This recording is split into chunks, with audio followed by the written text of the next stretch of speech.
time for a new strategy.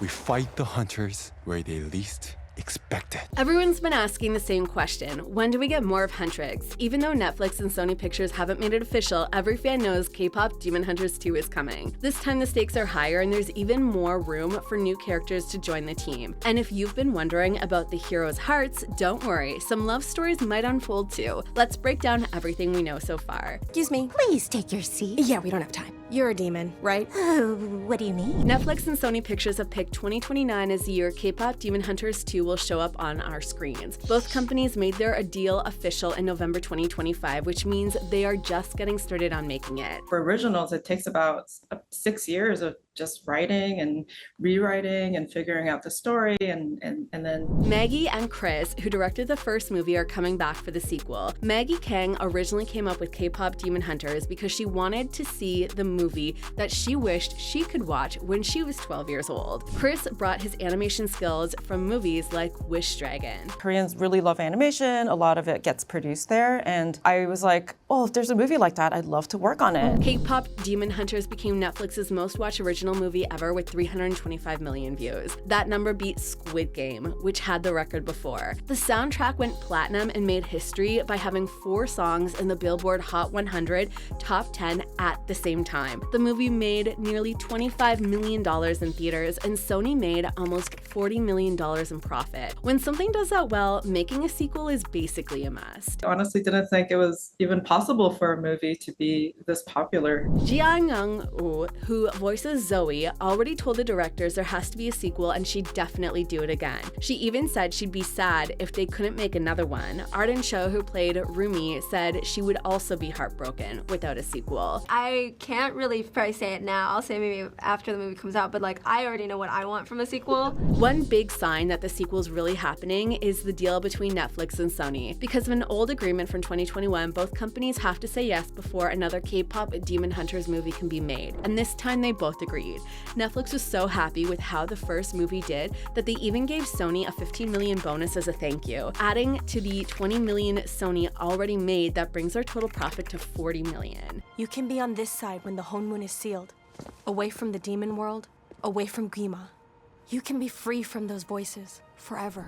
Maggie Kang has talked about the chance of going beyond Korea in the sequel. She pointed out that Korea is just one country they showed, and they could do this with every other country to grow the world. Imagine Demon Hunters from Japan fighting Yoki with J-pop, or Hunters from Thailand using Mayang Thai and Thai pop music. I told you, the song, I'm not talking about the song, I'm talking about you! The first movie focused mainly on Rumi's journey as a half-demon trying to fit in. Mira and Zoe didn't get as much attention, and people really want that to change. Maggie already said she has plans to tell stories for both of them. How did they discover their demon fighting abilities? What made them decide to become hunters? I'm glad to see it destroyed.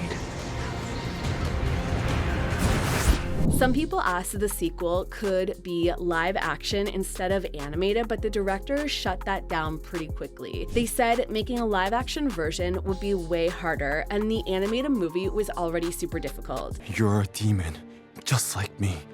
All we get to do is live with our pain. Netflix made deals with Mattel and Hasbro to create toys for K-pop Demon Hunters. Halloween costumes featuring Rumi, Mira, and Zoe became top sellers across North America. The deals suggest K-pop Demon Hunters 2 will launch with tons of dolls, playsets, fashion collabs, and more. How does this help me get my voice back? As I said, to treat the part, we must understand. When Gino disappeared, he turned into smoke rather than being completely destroyed. In the movie's rules, when demons turn to smoke, it usually means they've gone away to recover, not that they've actually died. His pets surviving under Rumi's care gives even more return to believe he might return someday. The voice actor Arden Cho mentioned she'd love to see Rumi try to rescue Gino in the sequel. I'm sorry for everything. No, I wanted to set you free. Throughout the movie, the idea was that if the Han Moon ever turned gold, it would mean perfect harmony between the human world and demon world. Here's the thing though, even after Rumi and her team beat Guima, the Han Moon stayed the same color. It never turned gold like everyone expected. Fans think this detail is really important and probably means Guima wasn't completely beaten. The golden honeymoon.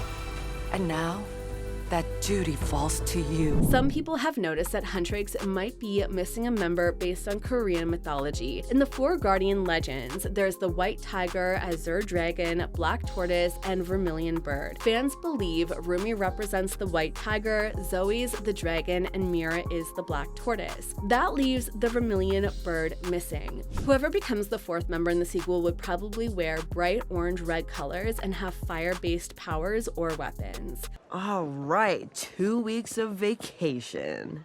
Yes, vacation. Many fans don't think the story about Rumi's family is complete. One popular theory suggests she actually is Guima's granddaughter. The idea is that Guima's son fell in love with Rumi's mother, wanting to escape the demon world, and died trying to protect them both. Another theory goes even further, suggesting Rumi isn't part demon at all, but half celestial, making one parent a divine being who opposed Guima. So spicy! He can't! Baby Saja is the winner! Goo goo gaga.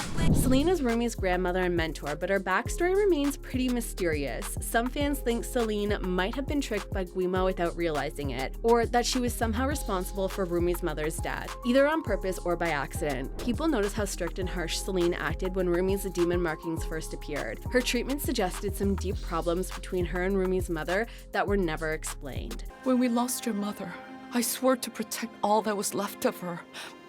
But I never thought that would be a child like you. Director Maggie Kang dropped a major hint on Reddit about Rumi's powers. She compared Rumi to Neo at the end of The Matrix, saying Rumi is kind of an anomaly, so we don't know what she's really capable of. Kang explained that Rumi is one of a kind, having qualities of a demon but also the powers of a hunter, making her full abilities kind of a mystery. Which secret do you want to see revealed in K-pop Demon Hunters 2? Don't forget to like this video and subscribe for more deep dives into your favorite animated films.